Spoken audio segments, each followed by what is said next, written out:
Just a few years ago, I was extremely awkward. I'll have a few clips pop up on screen of me when I was younger, and just at first glance, judging by my body language, you can probably tell that I was pretty awkward. Compare that to now. I'm no Chad, but I'm definitely not the kid I used to be. And I'm gonna tell you the reasons you currently feel awkward in public and how to fix them. So the first and biggest reason you feel awkward is you don't go outside enough. Just back a few years ago in those clips that I showed you guys, I spent almost no time outside. I'll see if I can find the clip, but most of my day was spent in front of this TV just playing Minecraft or Rainbow Six Siege or Apex Legends, and I pretty much just spent all my day playing video games. No wonder that when I went in public situations, I had trouble with speaking to people. Because I wouldn't go outside and I wouldn't go socialize with people unless I was forced. My next tip is gonna seem a little weird, but that is read books, and specifically non-fiction books. So this might seem like weird advice, but just let me explain why. One of the main reasons you're so awkward when you get into a conversation with someone or when you go out in public is because you're not too sure what to say.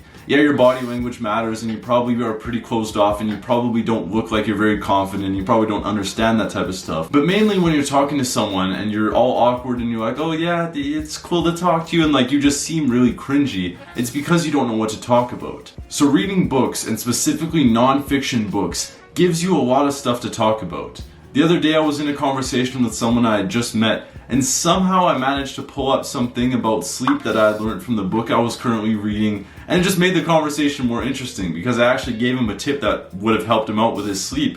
So it was pretty cool. I gave him a little tip. He's like, oh bro, that's sick, you know. Just little things like that are the reason why you should read. And there's been countless situations where I'm talking to someone or I'm meeting someone new, and they somehow just like bring up something, you know, maybe like a dopamine detox. Like say they're like, oh yeah, you know, you ever heard of this thing called dopamine detoxing? And then I have a little bit like, obviously I'm not gonna sit there and be like, oh yeah, listen to me, I'm a professional on this stuff. Like I just tell them, oh yeah, I actually read a book on that once, I watched a podcast on that once. There's like these few little things that you can improve on it, and or if they've been saying like, oh yeah, I want to start a dopamine detox, I'll be like, yeah, I actually did that before, and I read a book on it, and it said like this would help you out and stuff. Just having these cool little tips that you can bring up at any time gives you a lot more confidence when you're talking to people, and it makes you seem way less awkward because you seem really comfortable when you're bringing up all these facts, and you also seem pretty smart.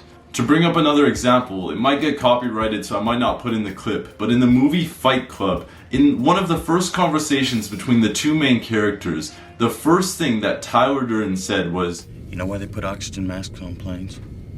So you can breathe. Oxygen gets you high. In a catastrophic emergency, you're taking giant panic breaths. Suddenly you become euphoric, docile. You accept your fate.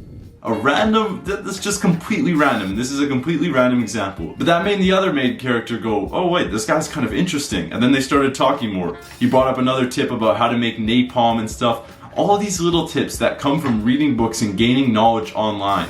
So just not even books, but knowledge in general makes you more comfortable. Because then when you get into a conversation with someone and you bring up little tips like this, like if you're in a public situation and I don't know what, you know, maybe you see something pretty cool and you're sitting next to someone and you see something that you know quite a bit about, like a certain like bird or something, but like that's all I can think about. But like, this is off the top of my head, but you see like a bird and you know like a lot about that bird and you're like, do you know that bird is like 1 in 100 or something? Like you just bring up little tips like this. That's gonna be so much better than you being like, so how's your day been so far? What have you done so far? Like that's the type of stuff that's gonna make you seem awkward, bro. When you just comfortably bring up a tip like, oh yeah, that bird's 1 in 1 million, like stupid stuff. Oh yeah, that bird's 1 in 1 million over there. Like that's what makes you seem more comfortable. Being the guy who can confidently say, hey, how are you and stuff, like, all right, yeah, sure, that works, but it just makes you seem more comfortable. And it, like, even just comparing these two examples, you'd obviously see which one is less cringy and which person you'd probably be like, oh, that's a pretty cool person, he knows a lot of stuff. Hey, let me ask you a few more questions. The next reason you feel awkward is because you're not disciplined enough. Now again, this seems like really, really weird advice, and you're probably like, Adam, just tell me what I should say and like how to speak and like what body language to have to not be awkward. But one of the main reasons, if you're an awkward kid like I used to be, one of the main reasons you're so awkward is because you're not disciplined. When you're not truly living to your deepest purpose, when you're not truly going out there and getting after it, yeah, you'll be awkward. You'll seem awkward when you're not going after it and when you're not dedicating your life to doing something with it. Even just around a year and a half ago when I had first kind of started self-improvement and I was kind of working out at the time and stuff, I wasn't super disciplined. Yeah, I still hit the gym and I still did a few like little self-improvement habits, like I'd meditate for like 3 minutes in the morning or something. Like I would just do little stuff like this, but I wasn't dedicating my life. I wasn't staying super disciplined. In the gym, I wasn't hitting long runs. I wasn't pushing my mental boundaries by taking ice baths and stuff. So I was still really awkward. And especially like when you see these clips, I'll pull it up one more time. Sorry like for pulling up these clips so much. So when you see this clip of me, you can tell that I wasn't very disciplined. You can tell that, you know, based on my story, I played video games a lot and I ate a lot of junk food. And you can mostly tell that from my physique and stuff. So when you've been consistently, and I mean consistently improving your life, and you've been making good progress towards your goals, and you've been making good progress on your physique, and good progress in your business, and just good progress in your life in general, that will make you seem less awkward. Because you're deep down, like this is some bro science stuff, but deep down, inside of your core, your core will feel awkward if your life isn't dedicated to some type of purpose. Especially like if you're a man, purpose is very important. I'm sure you've heard that from like the YouTubers and stuff, like, oh yeah, purpose. Purpose is just very important. And when you make significant progress and when you have a good purpose and you've been making consistent progress and you've been working out and stuff, you will seem less awkward to others. So that work you know you need to do it.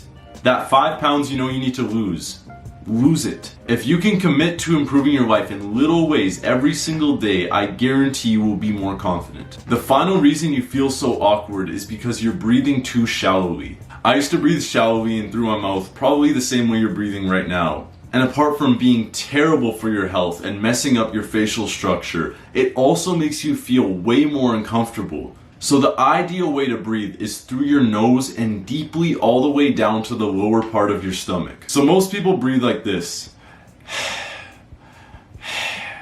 Shallowly and through their chest and also through their mouth, which is one of the biggest things that's terrible for you. The way you should breathe instead is by going all the way down to the lower part of your stomach. Like bro, imagine you're breathing down to your balls and back up through your chest to your brain. It sounds so weird, and I'm sure you've probably never heard it. But this is genuinely, like, bro, this advice is genuinely some stuff that works crazily. I never used to understand the science of breath either, and then I started doing like a little bit more research about it. Like, bro, it's insane how much more confident I feel just by changing the way I breathe. You think about your blood oxygen, you think about your brain, it needs a certain level of oxygen to function properly and to feel confident. If you feel anxious, it's probably because you're breathing pretty shallowly and your body isn't getting enough oxygen, so you feel really anxious and you feel like everything's happening so fast. But if you breathe deeply, I guarantee you will feel an immediate confidence boost. So I want you to take a few deep breaths with me so that I can properly assess the way you're breathing. So you might make the beginner mistake that I used to make, which is still breathing but not breathing all the way down and then back up. So you breathe down to the lower part of your stomach, you've actually been doing pretty good, you're like, that's not the way to breathe. The way you need to breathe is like this, almost like a wave. You breathe in to the lower part of your stomach and then you send the air all the way up through into your chest and then up and then exhale. That's what you want to do. You want to be like,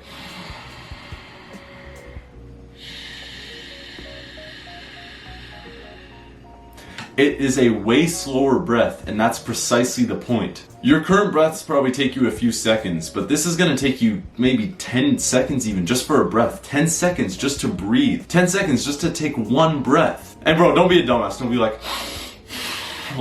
breathe in slowly. Still make it quiet. Like, bro, stop messing around here. Like, I'm being dead ass. Still make it slow, but make it deep all the way into your stomach, all the way down to your balls. Just imagine you're breathing to your balls. That'll help you. That'll help you tremendously. Honestly, that's the best tip I got, is just imagine you're breathing down to your balls and then back up into your brain and send that air through all the way up through your solar plexus, through your chest, all the way up through your throat to your brain and exhale. I'll also mention how you're not going to remember to breathe like this all day. Even after I've been doing this for a few solid months, I still only breathe like this for what, like 2 minutes a day, because you're so used to like doing stuff unconsciously and you don't really think about breathing too much because it's an unconscious thing. I mean, you're always breathing. You're breathing right now. You're going to be breathing in 10 hours. I mean, hopefully at least you're going to be breathing in a few days, a few seconds. So your body knows, all right, just breathe quickly, you know, just get in some air and everything. So this conscious type of breath, this breath where you're really genuinely thinking about how you're breathing, you're imagining each little molecule of oxygen going into your body. That type of breath, you're not going to think about doing that all day. The ideal point, the point you want to get to, is where you're breathing like this in situations like this, where I'm talking to the camera and I need to seem less awkward, or I'm talking to a cute girl, you're talking to a cute girl, and you need to seem more confident, or you're making new friends and you want to stay nice and relaxed, and you want to seem like you're that guy who's calm, cool, and collected, and who just chills out and who gives the cool little tips like how we talked about earlier. The ideal point to get to is where you remember to do this when you're in social situations. And I assure you, there's times where your brain will get the best of you and you'll just forget to do this breath. Like, I've had times where I go up to meet someone and then I'm wondering why I don't seem that confident. And then afterwards I'm like, wait, I wasn't even, like, I was barely breathing the whole time. Bro, don't add that in, bro. Don't be a dumbass. Yo, editor, don't add that in. But bro, there's been times where I'm talking to someone and I don't really understand what's going wrong, and I don't seem as confident as I want to be, and I'm wondering why. And then afterwards I'm like, wait a second, I wasn't breathing deeply. So if you can just do this practice for 2 minutes a day, 2 minutes, like, you can at least remember to do this for 2 minutes a day when you're talking to someone.